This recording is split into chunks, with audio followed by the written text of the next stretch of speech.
우리 시대의 성인이라고 불리우는 한 여인이 있습니다. 1910년에 태어나서 1997년에 소천한 152cm의 작은 키지만 그 누구보다도 큰 사람이었던 노벨 평화상을 받았던 여인. 이 여인은 우리가 잘 알고 있는 마더 테레사라는 여인입니다. 로레토 수녀의 수녀였던 그녀는 1946년 9월 10일 기차 여행에서 부르심 속의 부르심을 경험했다고 합니다. 당시 대주교에게 썼던 편지를 보면 테레사 수녀는 기도 중에 내가 나를 도와주지 않겠느냐라는 하나님의 음성을 들었다 그래요. 그 음성 중에 의심과 두려움으로 답하자 내가 날 위해 이 일을 하지 않겠냐는 것이냐라는 하나님의 음성을 다시 들었다고 그럽니다. 테레사 수녀는 이 하나님과의 인격적인 만남을 경험한 뒤에 수녀원 밖으로 나와서 가난한 이웃을 위해서 주택, 병원, 먹거리, 의료로 섬기면서 가난한 자들, 환자들, 고아들, 노숙자들, 질병으로 고통받는 자들의 친구로서의 삶을 살게 됩니다. 그렇게 그녀는 세계의 모든 사람들이 칭찬하는 혹은 존경받는 그런 삶을 살게 되죠. 그런데 이 테레사 수녀의 고백을 살펴보면 그녀의 인생에 있어서 하나님과의 인격적인 만남을 경험하고 수녀원 밖으로 나가서 가난한 이웃들을 섬기면서 살아가는 동안에 그녀는 오히려 하나님께서 그녀의 곁에 계시지 않는 것만 같은 하나님의 부재의 시간을 경험했다고 그럽니다. 그래서 그 깊은 어둠의 시간 속에서 대주교를 향해서 이렇게까지 편지를 썼다 그러는데 하나님께서 나를 원하시지 않는 것만 같고 하나님이 마치 하나님 같지 않으며 하나님께서 계시지 않는 것만 같은 끔찍한 상실감을 느끼고 있습니다. 라고 그녀의 편지에 기록했다 그래요. 하지만 그녀는 이러한 영적인 어두움의 시간, 그녀가 경험하고 있는 영혼의 깊은 밤을 지나면서 그러한 고통을 그리스도께서 겪으셨던 고통을 바라보는 시간으로 삼습니다. 그래서 훗날 그녀는 이렇게 고백하는데 이 시간이 지상에서 예수님께서 겪으신 어둠과 고통의 한 부분, 아주 작은 부분이라고 나는 믿습니다. 라고 이야기했다 그래요. 우리 또한 마찬가지일지 모릅니다. 하나님을 인격적으로 만나고 경험하고 그분을 신뢰하고 기쁨으로 걸어오던 삶이 갑자기 어느 날 불현듯 하나님께서 내 삶에 대해 침묵하시는 것 같고 나는 믿음으로 살아오지만 달라지는 것은 아무것도 없는 것 같고 기도하고 간구하고 부르짖으나 아무런 응답이 없는 것 같은 날들을 겪을 때가 있습니다. 하나님은 어디에 계시는가? 하나님은 왜 침묵하시는가? 나는 이렇게 힘들고 어렵고 나는 이렇게 힘들어하고 있는데 하나님께서는 과연 내 목소리에 귀를 기울이고 계시는 것일까? 우리가 믿는 신앙의 내용과 우리의 삶이 너무 거리가 멀 때, 우리가 믿고 있는 이 믿음의 내용들과 내가 막상 마주하고 있는 내 삶의 모습이 너무나도 거리감이 느껴질 때, 우리는 종종 영혼의 밤을 맞이하게 됩니다. 우리는 오늘 본문을 통해서 18세기 수도사였던 요한이 영혼의 밤이라고 불렀던 그 시기를 보내고 있는 욥을 마주하게 됩니다. 동방에서 가장 훌륭했던 사람, 온전하고 정직하며 하나님을 경외하고 악에서 떠나 살던 욥이 마주했던 이 영혼의 밤의 시간을 통해서 우리는 무엇을 깨닫고 무엇을 배울 수 있는지 함께 나누고 이야기해보고자 합니다. 첫 번째로 욥기서가 보여주는 영혼의 밤의 모습이 있습니다. 우리 인생에 있어서 밤의 시간을 겪고 있다라고 느끼는 누군가에게는 좌절이고 누군가에게는 낙심과 절망이 찾아오는 그때, 욥기서는 그때를 뭐라고 그리고 있는지 욥기서 1장 9절과 10절인데 욥기서 1장 9절과 10절을 함께 읽어보겠습니다. 사탄이 여호와께 대답하여 이르되 욥이 어찌 까닭없이 하나님을 경외하리이까? 주께서 그와 그의 집과 그의 모든 소유물을 울타리로 두르심 때문이 아니니까 주께서 그의 손으로 하는 바를 복되게 하사 그의 소유물이 땅에 넘치게 하셨음이니이다 라고 말합니다. 이거는 그리스도인이든 혹은 이 세상을 살아가는 모든 사람들이 동일하게 느끼는 것일 거예요. 우리는 언제 영혼의 밤이 찾아왔다고 경험하냐면 우리의 울타리가 무너질 때 그렇게 느낍니다. 이 욥기 1장에서 시작된 울타리의 이야기는 욥의 상황과 이야기를 전개해 나가는 중요한 주제가 됩니다. 그래서 욥기 2장에서부터 보면 욥을 두르고 있었던 울타리들이 하나하나씩 허물어져 가는 이야기가 펼쳐져요. 먼저는 그가 갖고 있었던 소유물의 울타리가 허물어집니다. 소가, 나귀가, 양이, 낙타가 하루아침에 사라집니다. 아직 그 소식이 다 전해지지도 않았는데 이제는 자녀의 울타리가 허물어져요. 맏형의 집에서, 맏이의 집에서 음식을 먹는데 집이 무너지면서 자녀들이 모두 죽습니다. 그래도 몸은 건강하니까 아직 내게 소망은 있어 라고 말할지 모르지만 얼마 지나지 않아 건강의 울타리가 허물어집니다. 머리부터 발바닥까지 종기가 나서 질그릇 조각으로 몸을 긁는 신세가 돼요. 병들어 누워 있더라도 옆에서 지켜주고 돌봐주고 있는 사람이 있잖아요. 그런데 이제는 욥의 그 관계의 울타리도 허물어집니다. 그의 사랑하는 아내가 떠나고요. 위로하러 온 새 친구들은 어느 정도 지나자 욥을 향한 비난과 논쟁을 하기에 바쁜 자들이 되었습니다. 욥이 갖고 있었던, 욥을 둘러싸고 있었던 모든 울타리가 사라졌습니다. 욥을 보호해 주던 모든 울타리는 다 사라졌고 그렇게 욥은 단 한 번도 경험해 보지 못한 인생의 깊은 밤의 시간으로 들어가게 되는 거죠. 이 땅의 모든 사람이 마찬가지일 겁니다. 우리를 둘러싼 울타리들이 사라지고 허물어져 갈 때 우리는 영혼의 밤을 경험하고 마주하게 돼요. 그런데 이것보다 더 깊은 영혼의 밤이 있다고 욥기서는 우리에게 가르칩니다. 그것이 언제냐면 하나님께서 침묵하실 때입니다. 욥기서 23장 8절과 9절인데 오늘 본문 8절과 9절에서 욥은 이렇게 고백해요. 그런데 내가 앞으로 가도 그가 아니 계시고 뒤로 가도 보이지 아니하며 그가 왼쪽에서 일하시나 내가 만날 수 없고 그가 오른쪽으로 돌이키시나 배울 수 없다. 욥이 진정으로 경험하고 있는 영혼의 밤의 가장 큰 특징은 무엇이냐면 하나님의 침묵입니다. 하나님이 침묵하세요. 욥은 하나님을 찾고자 열심입니다.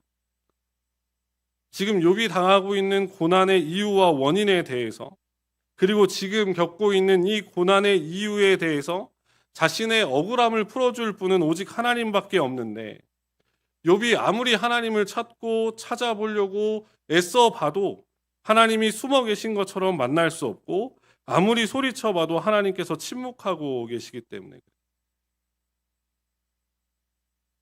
우리의 신앙의 여정에도 마찬가지일 겁니다. 우리의 신앙의 여정이 항상 우리 주님을 처음 만난 날 같진 않아요. 욥과 같이 아무리 찾아도 하나님께서 침묵하시고 마치 하나님께서 숨어 계시는 것과 같은 그러한 영혼의 밤을 지나는 시기간들이 우리의 신앙의 여정에서 찾아옵니다. 그럼 우리는 이렇게 질문해 볼 수 있어요. 왜 하나님은 그런 시간을 우리에게 허락하시는가? 도대체 하나님은 우리에게 왜 그러한 시간들을 허락하실까? 그것이 우리가 나눌 두 번째 이야기입니다. 두 번째로 우리가 같이 생각해야 될 게 무엇이냐면 도대체 하나님께서 왜 이런 시간을 우리에게 허락하시냐 이거예요. 영혼의 밤을 허락하시는 하나님의 목적이 무엇인가? 이걸 교리적으로 설명하면 누구나 다 알고 계실 겁니다. 두 가지인데 하나는 우리의 신앙의 성숙이고 또 하나는 우리의 죄를 발견하게 하셔서 회개하게 하려 하심이요. 이거는 교리적인 진술입니다. 우리는 어쩌면 다 알고 있을지 모르고 수많은 설교들을 통해서 익히 알고 있을 수 있어요. 그런데 이것을 우리의 삶에 있어서 실제적인 문제로 접근해 보려면 욥기서에 등장하는 욥과 세 친구의 이 대화, 그게 4장부터 27장에 기록되어 있는데 이 대화의 내용들 속에서의 이 사람들의 모습을 보아야 됩니다. 무슨 이야기냐면 이 욥의 세 친구들이 욥을 찾아와서 세 번 논쟁을 벌여요. 첫 번째가 4장부터 14장, 두 번째가 15장부터 21장, 세 번째가 22장부터 27장까지 이 욥과 치열한 논쟁을 벌이거든요. 근데 이 욥의 세 친구들은 처음에는 욥을 위로한답시고 왔습니다. 욥을 위로한답시고 왔는데 문제는 뭐냐면 이 논쟁이 거듭될수록 이 세 친구들은 아무런 변화가 일어나지 않아요. 변화가 없습니다. 계속해서 같은 주장만 반복해요. 그 주장이 뭐냐? 욥이 지금 겪고 있는 고난은 욥이 지은 죄 때문에 하나님이 벌을 내리신 거다. 그러니까 얼른 회개해라. 이 긴 욥과 세 친구들과의 이 세 번에 걸친 논쟁 속에서 이 친구들의 이 주장은 변함없이 계속해서 반복돼서 나옵니다. 물론 이 친구들의 이야기도 성경에서 가르치는 것 중 하나예요. 그러나 성경은 거기에서 그치는 것이 아니라 하나님의 자녀가 이유 없이 당하는 고난도 있음을 가르치죠. 대표적으로 요셉이 그랬고, 사울을 피해 다녔던 다윗도, 회심을 믿어주지 않아서 광야에서 시간을 보냈던 바울도 그랬고, 예수님도 그랬습니다. 이들이 계속해서 욥과 논쟁을 벌이지만 아무런 변화가 없는 것은 이들이 갖고 있던 신앙과 경험의 부분적인 내용이 전체라고 착각하고 있었기 때문에 그래요. 신앙적인 교만입니다. 그리고 그것은 그들이 생각하지 않는 방향으로는 하나님께서 역사하실 수 없음을 그 안에 담고 있는 거예요. 그런데 욥은 이 세 친구와 대화하고 논쟁하면서 이 욥의 모습이 점점 변화됩니다. 처음에 자신의 생일을 저주했던 욥은 세 친구들과의 논쟁이 진행될수록 점점 하나님의 주권을 신뢰하고 인정하는 모습으로 변화되어져 가요. 자신의 형편의 변화, 환경의 변화에 따라서 그의 신앙이 움직여지는 것이 아니라 오직 하나님만을 바라보는 신앙. 자신에게 좋은 일이 있든 나쁜 일이 있든 어려운 일이 있든 그 모든 것들이 다 하나님의 주권 아래에 있고 하나님으로부터 말미암았음을 고백하는 신앙으로 변화되어져 가는 겁니다. 중요한 건 환경이 바뀌고 환경이 변화되는 게 아니라 중요한 건 하나님이다라고 하는 것을 욥은 이 논쟁이 진행되면 진행될 갈수록 점점 깨달으며 성장해 가요. 세 번째 논쟁에 속해 있는 오늘 본문 23장 13절과 14절에서 욥은 이렇게 고백하는데 그의 뜻이 일정하시니 누가 등이 돌이키랴. 그의 마음에 하고자 하시는 것이면 그것을 행하시나니 그런즉 내게 작정하신 것을 이루실 것이라. 그런 일이 그에게 많이 있느니라 라고 고백합니다. 하나님께서 우리의 인생에 있어서 하나님이 침묵하시는 것과 같은 그러한 시간들을 우리에게 허락하시는 것은 우리가 왜 하나님을 믿는가? 나는 지금 왜 하나님을 믿고 있을까? 라는 질문에 물음표를 던져보고 자신을 정직하게 돌아보라는 겁니다. 더 이상 하나님으로부터 주어지는 보상이 아니라 내게 주어지는 환경의 변화가 아니라 오직 하나님만을 바라보게 하시려고 하시는 이 하나님의 목적입니다.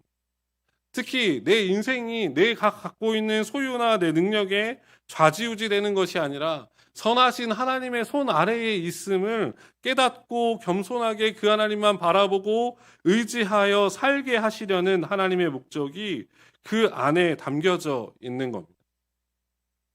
이것을 이해할 때 욥의 첫 이야기, 그러니까 욥의 울타리들이 모두 다 사라져버린 이 이야기를 이해할 수 있어요. 욥의 울타리들이 하나님이 욥의 울타리를 다 벗겨내시잖아요. 하나님께서 왜 이렇게까지 욥에게 하셨을까? 우리는 그 정답을 다 알 수는 없지만 적어도 욥이라는 사람을 평가하던 그 수식어가 다 사라질 때 욥을 둘러싸고 있었던 보호막과 같은 것들이 다 벗겨지고 나서 욥은 하나님 앞에 그 욥이라고 하는 한 사람, 그 사람으로 설 수 있는 거예요. 욥을 포장하고 있었던 포장지를 하나님이 한 겹을 한 겹을 다 벗겨내는 겁니다. 그리고 진짜 욥, 그 진짜 욥과 하나님은 대면하고 싶으신 거예요. 그때 욥은 그 어떠한 보상이 자신을 둘러싸고 있었던 보호막과 같았던 그의 소유가 그가 받던 존경과 칭찬들이 그에게 있어서 중요한 문제가 아니고 그에게 있어서 진정한 고난이 아님을 깨닫게 됩니다. 그에게 있어서 진정한 문제는 자신을 살게 하는 생명력이, 자신을 살게 하는 생명이 그러한 것들에 있는 것이 아니라 하나님과의 관계에 있음을 깨닫게 되는 거예요. 그것이 욥이에게 바라셨던 신앙의 성장과 성숙이었던 겁니다.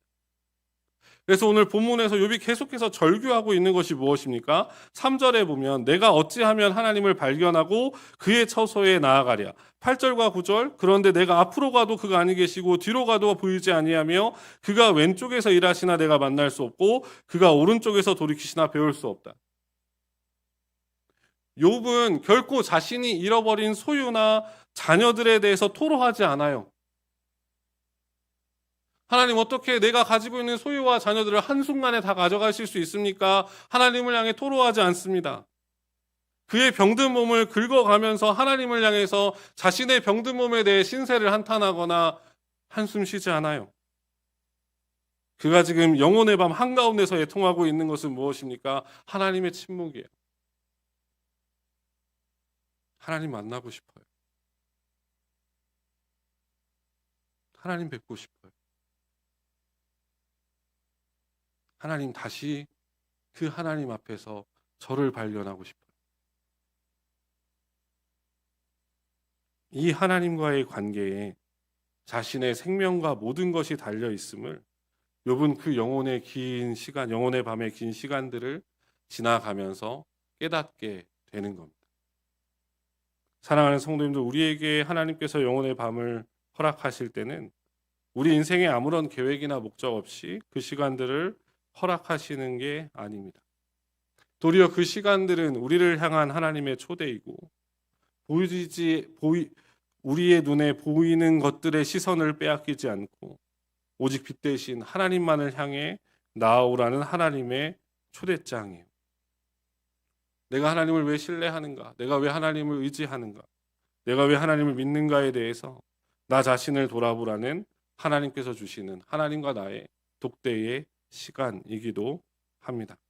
부디 우리의 인생의 여정에서, 신앙의 여정에서 이러한 시간들이 우리 저와 여러분의 모든 신앙의 성장과 성숙의 시간들이 되기를 간절히 소망합니다. 이것만 이야기하고 마칠 건데 우리는 우리의 인생의 여정에 찾아오는 이 영혼의 밤을 그럼 어떻게 지내야 할까? 오늘 본문에서 욥의 모습을 통해서 몇 가지로 이야기할 수 있습니다. 한 가지는 무엇이냐면 영혼의 밤을 지날 때 우리는 하나님 앞에 더 몸부림치며 나아가야 된다는 거예요. 영혼의 밤이라고 하는 시간은 하나님이 침묵하시니까 그냥 손 놓고 있는 시간은 아닙니다. 손 놓고 있으라고 하는 시간이 아니에요. 아무것도 보이지 않는 그때의 유일한 빛이신 주님을 향해 달려 나가야 하는 시간입니다. 오늘 본문에서 욥은 4절에서 어찌하면 그 앞에서 내가 호소하며 라고 절규합니다. 영혼의 밤을 지내며 우리는 하나님께 기도로 몸부림치며 나아가야 돼요. 여기서의 기도는 형식적이거나 습관적인 기도를 말하지 않습니다. 본문은 4절을 잘 보시면 욥은 그런 의미로 말하지 않아요. 4절에서 그 앞에서라고 번역된 히브리어 우피라는 말은 본래의 뜻은 얼굴 앞입니다. 얼굴 앞. 그러니까 욥은 하나님의 얼굴 앞에 서 있기를 원했어요. 하나님의 얼굴 앞에 있기를 원했습니다. 그만큼 하나님 면전에 가까이 나아가기를 원했고 호소로 쓰이는 단어 미슈파트는 본래 법정 소송에서 쓰이는 공의나 의로움을 의미합니다. 하나님께서 자신의 억울한 사정을 다 아시고 들어주실 분, 그러한 마음을 토로하고 있는 겁니다. 욥이 이렇게 절규할 수 있는 이유가 6절에 기록되어 있는데 6절에서 이렇게 말씀해요. 그가 큰 권능을 가지시고 나와 더불어 다투시겠느냐? 아니로다. 도리어 내 말을 들으시리라. 욥은 하나님이 자신이 그렇게 절규한다 해도 하나님은 야, 너 왜 그래? 너 어떻게 그렇게 말을 해? 라고 따져 물으실 분이 아니라 도리어 자신의 말을 들으시는 분이심을 확신하고 있기 때문에 그렇습니다. 즉 영혼의 밤을 지날 때 어쩌면 우리는 우리의 인생 전체 가운데서 우리의 기도가 항상 우리의 모든 보호막들이 사라진 채 하나님 앞에 정직하게 서는 시간이 되어야 함을 보여주고 있는 거예요. 하나님 앞에 정직하게 서서 우리의 마음과 상황을 솔직하게 토로하되 우리 하나님은 그런 나를 면박 주시는 분이 아니라 그러한 나를 받아주시고 들어주시는 분이심을 확신하는 기도여야 함을 오늘 본문은 욥을 통해서 보여주고 있는 겁니다. 두 번째로 영혼의 밤을 지날 때 우리의 믿음의 내용과 오늘의 현실이 너무나도 거리가 멀고 괴리감이 있는 이 이해할 수 없는 오늘을 살아간다 할지라도 이 어두운 밤도 하나님의 주권 하에 있음을 신뢰하며 걸어가야 됩니다. 자신의 가족과 소유를 모두 잃어버렸어요. 본인도 힘들어 죽겠는데 그의 친한 새 친구들에게 그의 신앙조차 인정받지 못하는 상황입니다. 도무지 이해할 수 없고 이 모든 일들이 다 왜 벌어졌는지조차도 이해할 수 없는 욥이지만 그 고통 속에서 욥은 구약 성경에서 손꼽을 만한 주옥 같은 신앙의 고백을 하죠. 오늘 본문 10절인데 10절의 말씀을 같이 함께 읽어보겠습니다. 그러나 나의 가는 길을 그가 아시나니 그가 나를 단련하신 후에는 내가 순금같이 되어 나오리라. 우리가 좋아하는 시편 23편에 보면 우리가 언뜻 납득하기 어려운 구절이 있습니다. 4절인데 내가 사망의 음침한 골짜기로 다닐지라도 해를 두려워하지 않을 것은 주께서 나와 함께 하심이라. 대부분 하나님을 믿으면 사망의 골짜기가 없거나 사망의 골짜기로 들어갈 것 같으면 하나님께서 막으셔야 한다고 생각합니다. 물론 하나님께서 그러실 때도 있죠. 그러실 수도 있으시고요. 그러나 반대의 경우도 있습니다. 사망의 골짜기에 들어갈 때도 있고요. 사망의 골짜기를 걷는 순간도 있습니다. 사망의 골짜기에 들어갔다고 해서 그 사람이 믿음이 없어서 벌 받는 것이라고 생각할 이유가 없어요. 또한 하나님께서 그 사람을 사랑하시지 않아 라고 생각할 이유가 없습니다. 중요한 것은 사망의 골짜기가 아니냐, 사망의 골짜기냐가 아니라 주께서 나와 함께 하심이 내 인생의 여정에서 가장 중요하고 무엇과도 바꿀 수 없는 복이라는 것을 확신하며 걸어가고 있는가 하는 겁니다. 고통과 고난의 한가운데서 이미 사망의 음침한 골짜기 한가운데를 걷고 있는 욥에게서 나온 이 위대한 신앙의 고백은 내게 주어지는 환경에 일희일비하는 우리의 신앙을 다시 되돌아보게 하는 거죠. 우리의 이해할 수 없는 오늘도 하나님의 섭리 가운데 있습니다. 도무지 이해할 수 없는 오늘의 일들도 다 하나님의 손 아래에 있어요. 그러기에 욥의 고백처럼 이해할 수 없는 오늘이, 이해할 수 없는 그 일들이 나를 단련시키고 순금과 같은 하나님의 사람으로 만들어가는 과정이 되는 것입니다. 10절에 욥의 고백을 보면 세 가지의 시제가 등장해요. 나의 가는 길을 오직 그가 아신다. 라는 이 고백은 현재형입니다. 지금 안다가 아니라 항상 아신다예요. 욥이 태어날 때부터 인생의 출발점부터 마지막 그 순간까지 하나님은 다 알고 계시다. 그가 나를 단련하신 후에는 이거는 현재 완료로 쓰입니다. 자신이 겪는 고난의 출발점부터 이 믿음의 고백을 하는 순간까지 이 모든 고백이 다 자신을 담금질하는 연단의 과정임을 고백해요. 내가 순금같이 되어 나오리라는 미래형으로 쓰입니다. 자신의 인생의 모든 여정을 아시는 하나님께서 그에게 허락하신 이 고난, 영혼의 밤이 그의 유익을 위해 주신 것임을 욥은 확신하기 때문에 그는 영혼의 밤이 지나고 나서 순금처럼 되어 나올 자신을 소망할 수 있는 것이죠. 그러기에 마지막 세 번째로요, 영혼의 밤을 걸으며 우리는 그분의 말씀에 힘써 순종하며 걸어야 됩니다. 그것이 오늘 본문 11절과 12절의 말씀이에요. 11절과 12절에서 욥이 어떻게 고백하냐면 내 발이 그의 걸음을 바로 따랐으며 내가 그의 길을 지켜 치우치지 아니하였고 내가 그의 입술의 명령을 어기지 아니하고 정한 음식보다 그의 입의 말씀을 귀히 여겼도다. 욥이 지금 영혼의 깊은 밤을 지나면서 그 자신이 이 밤을 지나 순금같이 되어 나올 수 있는 것은 그가 풍족하게 살 때이든 모든 것을 잃고 고난 가운데 거하고 있든지 그는 동일하게 하나님의 말씀을 귀히 여기고 그 말씀을 따라 순종하며 걸어왔기 때문에 그렇습니다.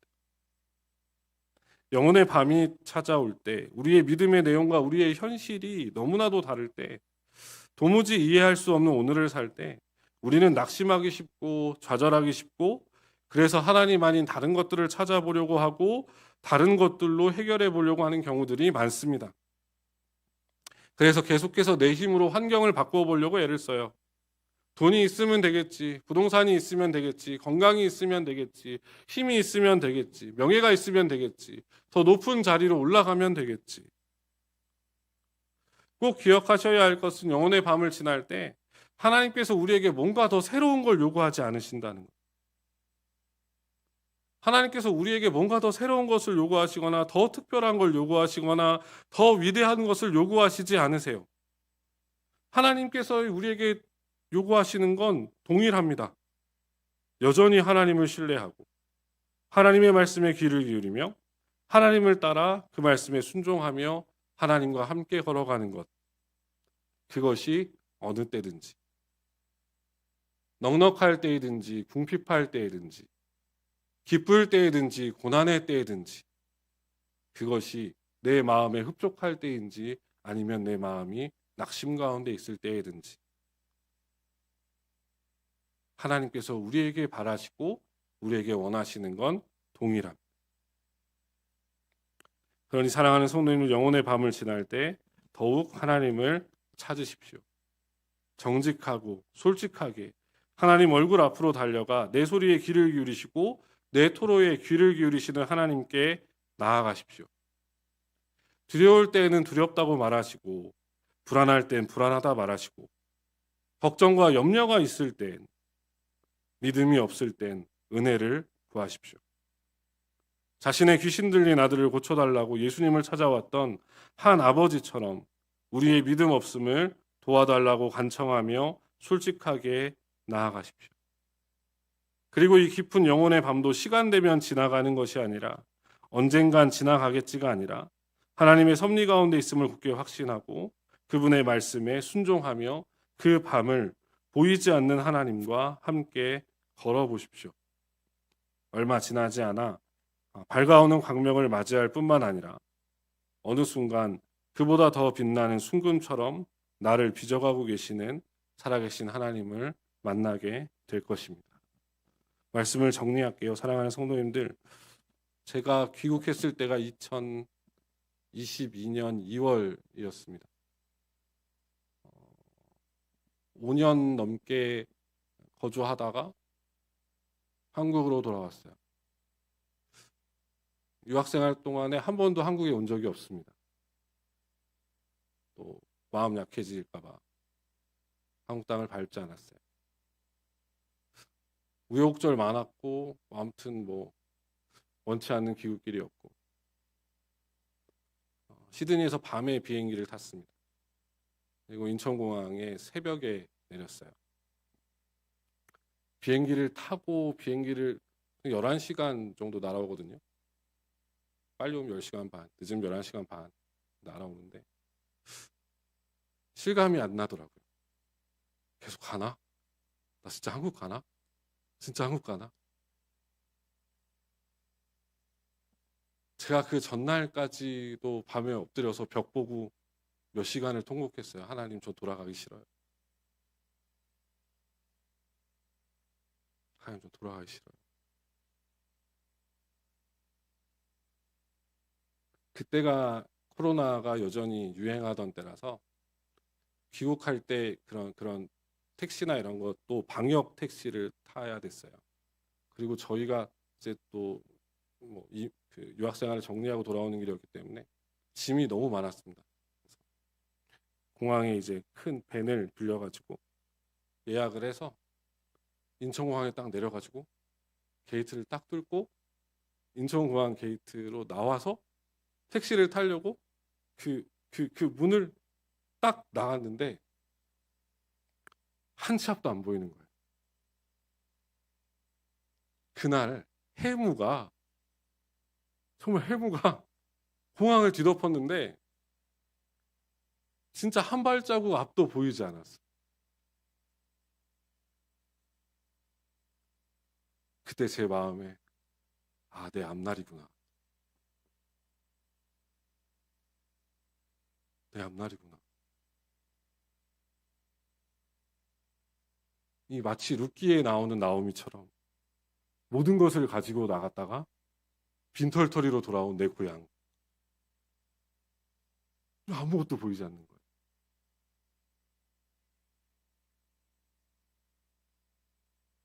그래서 그때 아내한테 그랬거든요. 우리의 앞길이야.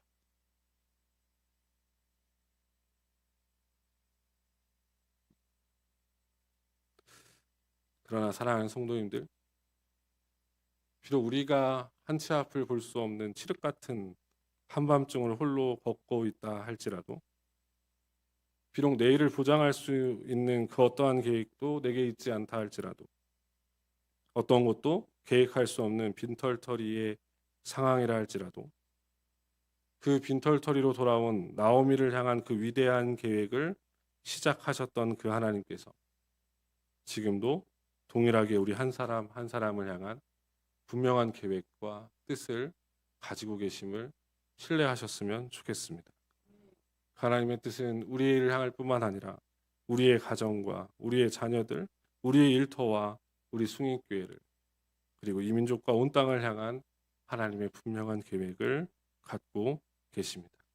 하나님께서 계획이 있기 때문에 믿을 만한 분이 아니라 하나님이시기에, 그분이 하나님이시기에 우리를 향한 분명하고 기쁘신 계획이 있음을 우리는 소망 가운데 믿고 바라보고 의지하는 겁니다.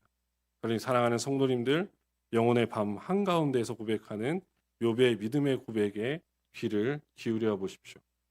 그러나 그러나 그러나 나의 가는 길을 오직 그가 아시나니 그가 나를 단련하신 후에는 내가 순금같이 되어 나오리라. 우리 인생의 어떠한 상황과 어떠한 시련, 어떠한 어두운 여정 속에서도 오늘 본문에서 고백하는 이 욥의 고백이 저 여러분의 고백이 되기를 간절히 소망합니다. 그리고 이 고백대로 이루어 가실 하나님을 의지하고 신뢰하며 그 하나님만 붙잡고 나아가는 저 여러분 되시길 주님의 이름으로 축원합니다.